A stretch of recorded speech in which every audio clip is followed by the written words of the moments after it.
Hello everybody and welcome back to my YouTube channel. This video is going to be a very comprehensive video because it will provide you insights of pharmaceutical industry and pharmaceutical marketing, that what are the different basics, concepts and fundamentals on which the pharmaceutical marketing works, what are the different cost drivers, what are the different demands, what are the trends, etc. So when we categorize the Michael Porter's five forces, right? So there are bargaining power of suppliers. Who are the suppliers? The suppliers of the API, which is the active pharmaceutical ingredient. That is basically paracetamol, aspirin, the active moiety that is responsible for activity of the pharmacological activity. Manufacturers can be either manufacturers of the bulk, intermediates, then bargaining power of buyers. So bargaining power of buyers can be strongly affecting. So it can be oligopsony, monopsony, etc. And the price controls can be based upon the pricing placed by the NPPA, National Pharmaceutical Pricing Authority, and the DPCO, which is Drug Price Control Order. Threats of the new entrants. So there are always new entrants and substitutes that impose a threat for the existing industry and existing companies.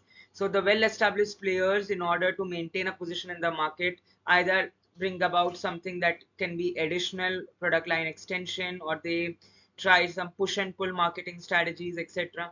Right? So they try to bring about biosimilars, or they try to bring out something else. Then competitive rivalry. So in order to maintain the dominance, a sheer number of firms apply a lot of market growth. So they increase the market proposition value of the product, etc.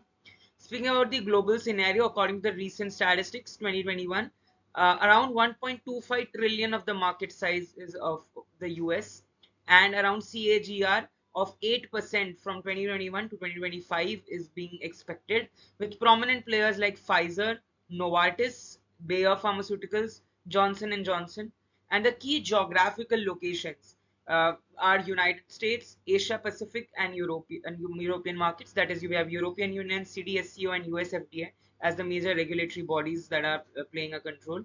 Then, what are the different regulation and threats? So, definitely there are pricing initiatives, the different Medicaid reimbursements, patent expiration. That is one of the most prominent challenge before them, but because patent expiration usually occurs after 20 years, and immediately a generic product is introduced in the market. As soon as generic product is introduced, the sales of the patented product or the proprietary product reduces drastically. What are the emerging trends? So yes, basically according to the Ayushman Bharat Digital Mission, it can help, that is launched by the government. It can, there is a government ID which is created, health ID and medical records, and there are a lot of different mediclaims that are available simultaneously.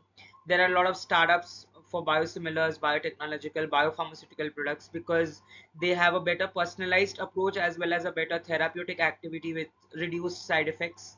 And what are the different five major therapeutic categories that are major playing a role? That is anti-infective, all the antifungal, anti-malarial, anti all the leishmaniasis, वगैरह. Cardiovascular drugs, so lipidemic, hypertensive, especially hypertensive, maybe we have a lot of metoprolol, calcium channel blockers market, nifedipine and all, combination markets of beta blocker with calcium channel blockers. Then gastro, so like pantoprazole, all the drugs for acidity, proton pump inhibitors, all the H2 antagonist, anti-diabetics, so metformin, and there are a lot of different anti-glimepiride and all, combination of DPP4 inhibitors with a biguanide or something like that is being preferred. And in comorbid conditions, like a person is having diabetes as well as hypertension, so many medications are prescribed. Like one of them is now gaining a lot of importance, saroglitazar. So it is a PPR alpha as well as PPR gamma acting drug. So it can reduce the fats as well as it can reduce the blood glucose levels. Then vitamins and nutrients and other supplements. So especially calcium D, because women, especially for women after menopause, calcium supplements are very needed because estrogen levels are being altered. So a lot of supplements are also needed, and they are having a good market size. So what are the different five major domains? R&D, collaborative research, industry, academia, and formula adjustment and optimization. Testing, preclinical as well as clinical testing is very, very essential, especially for investigational new drug application, INDAs and NDAs. Approval, so approval of this, because patent approval, publication approvals, drug approval from the market, from the regulatory bodies. Distribution, so there are a lot of super stockists, stockade, wholesaler, retailer, manufacturers, different marketing channels and intermediaries that are involved in the distribution of a particular product. Marketing, so there are detailing, e-detailing, offline detailing, whereby they provide complete information. Like you would have heard about the term MR, medical representatives. Similarly, there is a PSR, professional sales representative. They need to perform detailing and they need to have a complete thorough idea of the product. How is it differentiated from others? अगर आपकी चीज अलग नहीं है, differentiate नहीं करती है, then it will not survive in the market. Key drivers, so there are revenue drivers, there are cost drivers, and there are growth drivers. Drug sales, patent licensing, insurance premiums are revenue drivers. While speaking about the cost drivers, there are promotion or marketing, which can be organic or non-organic, that is word of mouth. Distribution, R&D. Growth drivers, like increasing the fetal diseases. There are a lot of fetal diseases like cancer, that on which there is a lot of R&D growth. So a lot of monoclonal antibodies are being developed, trastuzumab and all, for cancer diseases. Then health insurance, formulation, and growth and stress related disease. So there are a lot of diseases that are due to aging. So बोलते हैं ना कि बुढ़ापा आया and lot of diseases आए. So that is what is the major focus of the market. And stress related disease. So there is depression, anxiety, a lot of different stress oriented disorders that are now being obesity and all. So these are major market and growing or blooming, we can say. Then the key segments can be generic, over the counter, OTC, or the patented drugs. So patented drugs form a market size of 1.8 billion with 12% growth. Generic drugs give the most market size, which is $14 billion with a 24% of the growth, while over the counter products offer the 4.2 billion market size with 12% growth.